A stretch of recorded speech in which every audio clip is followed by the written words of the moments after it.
Bonjour, c'est Jean-Christophe, bienvenue pour l'émission photo. Aujourd'hui c'est questions-réponses, j'ai sélectionné 3 questions d'auditeurs auxquelles je vais apporter mes réponses.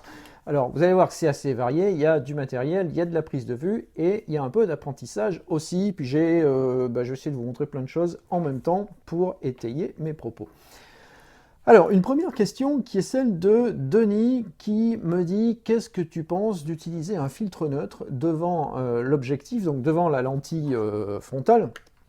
Donc ici, la frontale, c'est toujours la lentille qui est devant l'objectif, pour protéger l'objectif en cas de choc, éclaboussure, je sais pas quoi.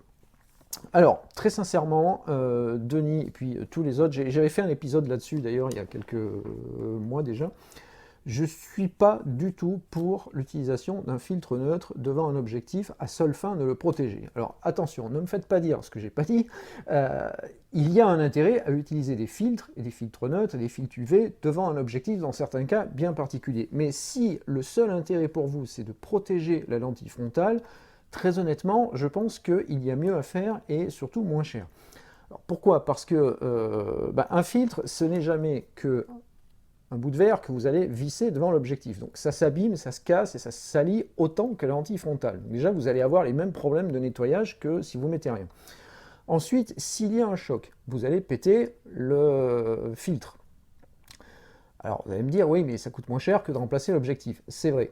Seulement, vous n'êtes pas à l'abri qu'il y ait des petits bouts de verre de votre filtre qui viennent taper sur la lentille frontale et vous risquez aussi d'abîmer la lentille frontale. Donc je ne suis pas persuadé que ça soit le top, d'autant plus que si vous mettez un filtre neutre devant un objectif, généralement vous avez fait le choix d'avoir des bons objectifs, il va falloir avoir un bon filtre neutre. Parce que si vous mettez un bout de je sais pas quoi qui vaut pas grand chose devant un bon objectif, ça sert à rien d'avoir un bon objectif, autant rien mettre, ou alors autant de préférence achetez-vous un filtre neutre de très bonne qualité, et un filtre de très bonne qualité ça coûte un peu cher. Donc si c'est juste pour protéger la lentille, une fois de plus, je pense que c'est pas la meilleure méthode. Alors personnellement, moi j'ai aucun filtre neutre, on va faire simple. J'ai une expérience personnelle, il faut que je vous la raconte quand même, c'est qu'une année je suis parti en voyage avec un ami qui faisait de la photo, et donc on faisait de la photo tous les deux, et puis on était en Inde, et à un moment donné, son appareil photo est tombé du sac. Il avait laissé le sac ouvert malencontreusement, et puis l'appareil, boum, il bascule. Alors le boîtier n'a rien eu, il est tombé, voilà, c'était à l'époque de l'argentique encore, c'était assez costaud. L'objectif qui était sur le boîtier n'a rien eu. Par contre, il avait un objectif qui était à côté, qui est tombé, qui a roulé. Et alors, c'est toujours là que ça se passe mal. C'est quand ça s'accumule, ça s'accumule. L'objectif a roulé, a descendu 2-3 marches, et il s'est retrouvé dans la flotte. Il est tombé dans l'eau. Alors, l'objectif sous l'eau, c'est mort. Mais au passage, qu'est-ce qui a tapé en premier? C'est le filtre qu'il avait devant son objectif qui s'est brisé immédiatement.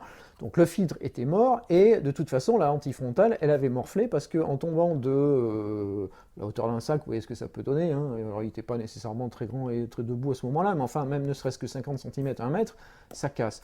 Donc c'est pas ça qui va protéger. Maintenant, si c'est pour protéger des petits chocs, moi honnêtement ce que j'utilise tout bêtement c'est le pare-soleil. Pourquoi le pare-soleil? Parce que généralement quand je le mets à l'écran ça rate toujours. Voilà, là je suis arrivé. Voilà, là vous avez une vraie protection de votre lentille frontale. Si vous tapez un mur, ça m'est arrivé régulièrement, vous tapez un mur, vous voyez que j'ai pas peur de taper dessus, le pare-soleil il craint rien. La frontale, alors je sais pas si on voit bien, mais elle est en fait assez reculée derrière le pare-soleil. Donc ça, honnêtement, ça va protéger votre lentille frontale des chocs, des éclaboussures, de pas mal de choses. Et accessoirement, ça joue son rôle de pare-soleil, ce qui n'est pas idiot. Alors ça ne va rien vous coûter parce que c'est livré avec l'objectif la plupart du temps. Si ce n'est pas le cas, vous en achetez un, ça ne coûte pas très cher, mais en aucun cas, ça ne coûte le prix d'un filtre neutre de très bonne qualité. Donc voilà, fin de la réponse à la question. Perso, je ne suis pas très pour les filtres, mais je ne suis pas très en faveur des filtres neutres pour protéger les optiques. Mais voilà, je vous laisse réagir si vous avez un avis contraire, bien évidemment. Ensuite, deuxième question de la part de David, alors qui me dit quand je m'essaye à shooter en portrait, donc à faire ce que j'ai compris de la question, qui fait des portraits avec la tête un petit peu tournée comme ça, il cale sa mise au point sur l'œil qui est le plus proche de lui, donc ça c'est plutôt une bonne idée. Et il a un objectif qui ouvre à 1.8. Alors David, si vous m'écoutez, corrigez si j'ai pas bien compris. Et donc la question c'est de dire, en fait quand je fais ça, j'ai l'œil qui est l'autre œil qui n'est pas net, parce qu'à un 8, la profondeur de champ est très limitée. Donc finalement, est-ce que c'est une bonne idée de faire ça? Alors, sincèrement, je ne sais pas si c'est une bonne idée, parce que si c'est un choix créatif, c'est une bonne idée. Si vous avez décidé de faire un portrait avec la tête un peu en biais, et puis une profondeur de champ tellement faible que seul l'œil de devant est net, eh bien, ma foi, c'est une excellente idée, puisque c'est ce que vous avez choisi de faire. Si maintenant vous me dites, mais moi je voudrais avoir les deux yeux nets, ben non, c'est pas une bonne idée, parce qu'il y en a un qui ne l'est pas. Donc n'ouvrez pas un 1.8 dans ce cas-là, calculez la profondeur de champ pour avoir les deux yeux bien nets, ou alors dites à votre modèle de se redresser pour que vous soyez bien, les deux yeux soient bien à la même distance du boîtier. Mais j'ai envie de dire, là, il n'y a pas de réponse à la question, c'est un choix créatif. Donc je ne peux pas vous dire c'est bien ou c'est pas bien, c'est vraiment quel rendu sur la photo vous avez envie de donner. Pour reprendre ma phrase qui, semble-t-il, maintenant commencerait à être célèbre, c'est qu'est-ce que vous voulez faire avec votre matériel comme photo, et auquel cas vous aurez la réponse à la question. Troisième question de la part de Eric. Alors là, on est plus sur l'apprentissage de la photo. Question qui va peut-être pas intéresser tout le monde, mais Eric me dit comment guider un enfant dans l'apprentissage de la photo. J'ai vu qu'il y avait des petits compacts qui coûtent moins d'une centaine d'euros, mais ça a l'air un peu bof-bof en termes de capacité photo. Donc qu'est-ce que tu en penses? C'est quoi les bonnes idées? Alors, je vais pouvoir en parler d'autant plus facilement que j'ai deux enfants, j'ai deux filles qui font forcément un petit peu de photos parce que, ben voilà, quand papa en fait, ça détend un peu, quoi. Alors, je crois que moi j'ai appliqué un principe assez simple, c'est que contrairement à tout ce que je peux vous raconter tous les jours, j'essaye de donner le moins de consignes possible à mes filles quand elles font de la photo, parce que on a déjà suffisamment de rapports de parents à enfants toute l'année en disant il faut faire ci, il faut faire ça, l'école, le machin truc. Donc la photo c'est un plaisir, c'est une passion. Je voudrais surtout pas me retrouver dans le rôle du professeur qui explique parce que ça va devenir chiant. Après, je crois que la photo étant aussi un art, il faut laisser les mômes s'exprimer et le faire comme ils ont un peu envie de le faire, parce que si vous commencez à leur expliquer la règle des tiers, le mode PASM, la balance des blancs et le reste, bon, vous les perdez tout de suite, c'est pas l'idée. Après, c'est un petit peu délicat de répondre à la question parce que ça dépend de l'âge des enfants. Selon qu'ils ont 5 ans ou qu'ils en ont 15, c'est pas tout à fait la même chose. En termes de matériel, alors nous on a commencé facile à la maison, c'est avec un petit compact que j'ai toujours d'ailleurs, c'est un petit Coolpix P310. Il a l'avantage d'avoir les modes experts, alors ça m'arrangeait moins, mais surtout un zoom équivalent 2400 qui ouvre à 1.8, donc en basse lumière on est assez confortable. C'est pas un réflexe, c'est pas fait pour, mais disons qu'on arrive à avoir des résultats très bons en JPEG avec ça. Et pour les mômes c'est facile parce que même s'ils ont 5-6 ans, ils savent tout de suite utiliser, on l'allume, ça marche, et puis voilà. Donc les petits appareils à moins de 100 euros, là, tout facile, pourquoi pas pour les tout petits? Vous voyez, les 4, 5, 6 ans, si vous avez peur qu'ils vous abîment le matériel de la famille, bon, à la limite, ça peut être intéressant.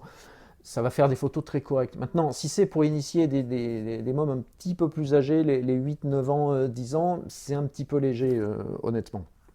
Ensuite, il y a aussi une bonne pratique que je vous recommande, c'est de les laisser s'exprimer au-delà de la photo. Et c'est pas juste de faire des photos et dire « Ah, t'as vu, j'ai fait une bonne photo ».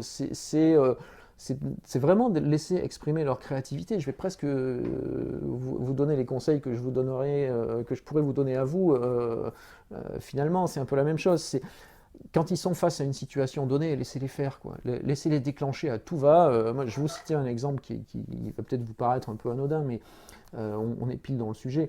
Ma grande, quand elle a commencé la photo, elle devait avoir, je sais pas, 7-8 ans, un truc comme ça. Elle m'a piqué mon appareil un jour, elle s'est mise à faire des photos. Alors, elle me l'a piqué avec mon consentement, je vous rassure. Mais voilà, l'appareil, c'était même pas encore le compact, c'est qu'un jour elle est partie, j'avais un D70 à l'époque qui était mon premier Nikon numérique avec le 1870 dessus, et du haut de ses 8 ans, elle a pris l'appareil et puis on est parti se balader, elle a fait des photos. C'était pas trop gros, pas trop lourd, ça va encore à cet âge-là, ils s'en sortent. Faut pas les emmener marcher pendant 6 heures avec le truc autour du cou, mais pour faire une petite balade d'une demi-heure, 1 heure, ça marche. Et alors, pour vous faire marrer 5 minutes, elle a fait des photos, vous allez trouver peut-être nul en étant adulte, mais elle a fait des photos dans la rue de fleurs à travers les grillages des maisons. Alors forcément, le grillage, des fois, on ne sait pas trop où elle a mis au point. Mais voilà, elle s'est amusée à faire ça, elle a pris du plaisir. Et je crois que ça doit commencer par là. L'apprentissage de la photo pour les enfants, et quelque part pour les adultes, c'est pareil. C'est pour ça que j'insiste un petit peu sur la réponse à cette question-là, parce que on parle d'enfants, mais je crois qu'il y a certains adultes qui vont s'y reconnaître. Ça doit être un plaisir avant tout. Donc laissez-les faire, laissez-les s'exprimer. C'est pas net, c'est pas grave. C'est mal cadré, c'est pas grave. C'est en biais, c'est pas grave. Et après ça, qu'est-ce qu'elle m'a fait? Eh bien, elle m'a fait une seconde série où, je crois que ça s'est déroulé sur un week-end, où il avait plu, il y avait des flaques partout en ville, et elle a fait des photos de ses pieds dans les flaques en marchant. Et alors, figurez-vous que sur le coup, je dis, bon, ok, on va vider la carte facilement en rentrant. Mais en même temps, eh ben, quand on a regardé les photos, ça avait du sens parce qu'il y avait plein de photos qui étaient faites à sa hauteur à elle, qui n'est pas du tout la mienne en adulte. Donc il y a des choses que moi je n'avais pas vues, qu'elle, elle a vues. Et ça donnait un truc très sympa, à tel point que cette année-là, j'exposais à la galerie municipale chez moi, pour d'autres raisons, dans un cadre totalement différent. Et que dans cette expo, qui est une expo collective, eh bien, on a réussi à insérer ces photos. Alors forcément, c'est pas l'expo dans l'expo, mais voilà, il y avait un petit coin qui lui était réservé, j'avais fait faire les tirages, j'en avais encadré ça de façon un petit peu sympathique, et je vous garantis que la môme, je sais plus, vers ouais, 8 ans, quelque chose comme ça, 7-8 ans, quand elle a vu ces photos exposées dans la galerie, alors bien sûr, on avait pris soin de marquer que, voilà, photo d'enfant, voilà, bon, c'était clairement identifié pour que les gens qui venaient visiter l'expo comprennent bien de quoi il s'agissait, mais il y avait une série qui se tenait, il y avait une petite dizaine de photos qui se tenaient avec une série un tout petit peu créative, et honnêtement, avec le recul, c'est ma fille, donc forcément je suis un peu fier, mais avec le recul, bah, ça dénotait pas tant que ça par rapport à certaines autres expos que j'ai pu voir par ailleurs. Voilà, donc ça c'était pour vous raconter cette petite histoire-là. Alors accessoirement, le gros kiff pour elle, je ne sais pas si ça se dit encore, ça c'est hein, mais les jeunes, je les entends des fois raconter ça, c'est que y a la maîtresse qui est venue visiter à l'époque l'expo parce que ben voilà, dans la commune où je suis, c'est une pratique qui se fait assez facilement. Je trouve ça bien d'emmener les jeunes dans les expos, tout ce qui est culturel. Et puis, ben voilà, la gamine, elle était avec sa classe, et puis à un moment donné, ils sont passés devant son expo. Alors là, la banane comme ça, je vous raconte pas le truc. Alors ensuite, je voulais quand même vous montrer deux bouquins parce que vous savez que j'aime les bouquins, et il y a deux ouvrages qui sont consacrés à la photo pour les enfants. Alors attention, c'est pas la photo d'enfants, ça c'est autre chose, c'est pour les adultes, comment faire des photos d'enfants. Mais là, je vous parle bien de l'apprentissage de la photo pour les petits. Alors, il y a un premier bouquin qui est le Anne-Laure Jacquard qui s'appelle Mission photo pour les 8-12 ans, sous-titre Résoudre le mystère de la photographie, c'est paru chez Erol. Bon, Anne-Laure Jacquard, je ne présente pas, hein. L'auteur, on sait que c'est généralement plutôt qualitatif, et il y a pas mal de choses, c'est ludique pour les mômes, voilà, vous voyez, ça fait un peu album illustré, c'est assez sympa, il y a plein de petits exercices à faire, voilà, et puis il y a quand même l'apprentissage des bases de la photo, mais pour des mômes, pas dans un langage, pas avec un vocabulaire d'adulte. Et puis, on a également un autre bouquin qui s'appelle Clic, le manuel des petits photographes. Alors ça, c'est Lumi Poulawek qui a écrit ça, que vous avez peut-être vu au salon de la photo puisqu'elle était sur le stand avec moi. Ce sont les aventures de Olaf le renard. Alors ça s'adresse à peut-être une catégorie d'âge un petit peu avant le bouquin d'Anne-Laure. Anne-Laure c'est 8-12 ans, là c'est peut-être un poil plus jeune. Bien que, bon, à 12 ans, peut-être c'est un peu limite. Mais Lumi me corrigera si elle m'écoute. Donc ça, ce sont les aventures d'Olaf, le photographe. Alors, Olaf, c'est un renard qui fait de la photo. Et puis, il y a son ami Gustave, la souris, qui vient de recevoir un appareil photo. Et il y a donc 10 ateliers rigolos à faire. Et on l'a fait un petit peu en famille, avec ma plus jeune. On l'a fait aussi dans... voilà, enfin, je sais qu'il y a pas mal de lecteurs qui l'ont fait. Je vous montre le bouquin, je ne l'ai pas trop mis en face. Voilà, donc vous voyez que en plus c'est coloré, voilà, les mômes ils adhèrent bien à ça, donc c'est sympa. Lumi elle est photographe et puis elle est aussi illustratrice, ce qui ne gâche rien pour l'intérêt du livre. Voilà, donc ce que je voulais vous dire, donc ça, tout ça je vous ai montré, ça je vous l'ai montré. Donc, je vous engage dans tous les cas à continuer à m'envoyer des questions sur la photo. Je sélectionne les plus pertinentes comme ça et puis j'y réponds à peu près une fois par semaine en fonction des possibilités que j'ai. Pour la suite de l'émission, donc on va continuer sur ce rythme d'émission régulière. Alors, je ne sais pas si je vais continuer sur le rythme quotidien parce que sincèrement, Il faut vraiment alimenter en sujet, et puis je veux continuer aussi à vous proposer pas mal de choses sur le site. Donc les journées sont bien pleines, très sincèrement. Il est possible que je passe à 3 vidéos par semaine, certaines semaines, ou voilà, il y a peut-être des semaines, vous avez vu là que récemment il y a des semaines où il n'y en avait pas parce que j'étais pas là tout bêtement et que j'étais dans une situation où je pouvais pas les mettre en ligne en plus, parce qu'il y a cette contrainte-là aussi. Donc voilà, on va voir comment tout ça va s'organiser. Donc si un jour il n'y a pas de vidéo, vous inquiétez pas, c'est qu'elle va arriver le jour après ou 2 jours après sans trop de soucis.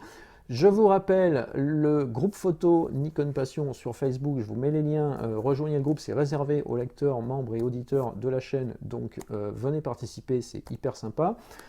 Abonnez-vous à la chaîne YouTube, c'est ici, vous cliquez sur le logo et paf, vous avez les notifications chaque fois qu'il y a une nouvelle vidéo. Sur la page Facebook, c'est là-haut. Et puis surtout, venez intégrer ma liste de contacts perso parce que ça me permet de vous envoyer tout ce que j'ai à vous envoyer à peu près une fois par semaine. Voilà, je ne vais pas spammer votre boîte tous les jours.